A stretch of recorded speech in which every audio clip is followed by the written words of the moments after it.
Welcome back to Talk Pittsburgh at the draft. Now, you know, the draft doesn't start, the selection doesn't start for a few more hours. But the excitement is building already. Every potential prospect is hoping that today is the day that changes their entire life. And we're getting a front row perspective from someone who knows exactly what that feels like.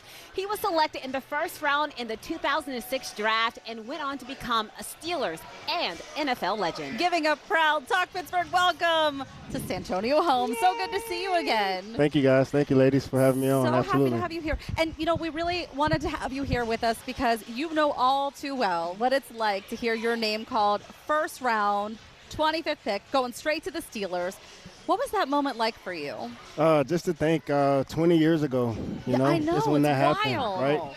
right? It feels wonderful just to be in this place right now, but to have a staple in the Pittsburgh Steelers history book forever, after this specific moment that literally happened 20 years ago on this specific day, so it's just such a wonderful feeling just to be a part of the Pittsburgh Nation. Do you remember? I mean, I'm trying to think 20 years ago. I was a young 21-year-old. Yeah. Oh, gosh, she was fun. She was fun.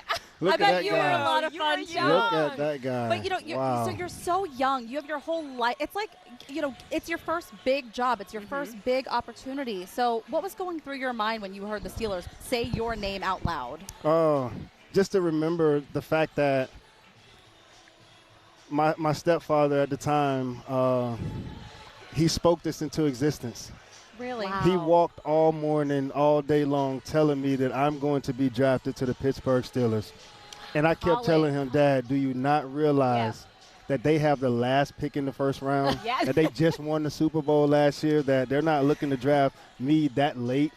And as the moment was creeping in and the phone kept ringing and it kept ringing, it was like, wait, just stand by, hold on, from different teams. Yeah. And then you see different names pop up on the draft board, and it's like, wow, I guess no one really wants a wide receiver on their team.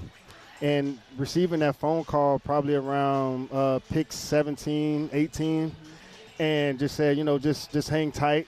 And I was like, wait, what? I'm not gonna say anything to my mom or anybody, right. but no, this isn't just happen. No, how do you hold all of that in?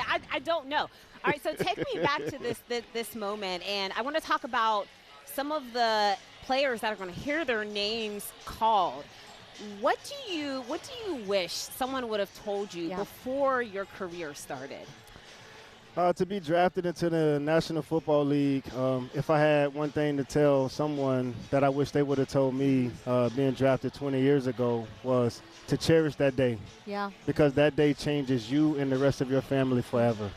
So how you take on the responsibility of really becoming a man at this day moving forward, it really has that characteristics, that you have to present right away when you become drafted to the National Football League. It is always so inspiring to talk to you. I know that, you have a love for your family, you have a love for football, a dedication to what got you to this point in life, and you continue that on every single day. And you are here this weekend for the draft. What are you up to while you're here? Everything? It's so crazy to just think that the draft is actually here in the city of Pittsburgh, where we call home, home of the champions. And for everyone to come in and really get to experience what it's like to walk around every day and just take in what this atmosphere feels like. It's truly a blessing now to be here 20 years later watching these kids be drafted to the National Football League. I love that. I know everyone talks about the catch that you made back in 2009 to win the Steelers the Super Bowl.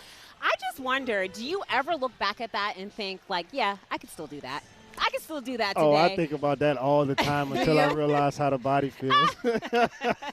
Are you kidding me? I stayed out, Santonio, I stayed out until midnight last night, had Taco Bell at 11. How do you think I feel right now? Absolutely. It's the knees. It's the knees. They don't hold up as well as Look, they used it hurts to. sometimes walking down the stairs. It doesn't hurt So walking bad. up the stairs. The muscles are great. Yes. But when it's time to walk down the stairs, at least you that's have when an I feel, excuse. You right? played professional football. Right. What's our excuse? We I have don't nothing. know. We have nothing. We're just sitting here. It is, like I said, it's inspiring to hear you say that you weren't sure that you were going to get drafted in that first round.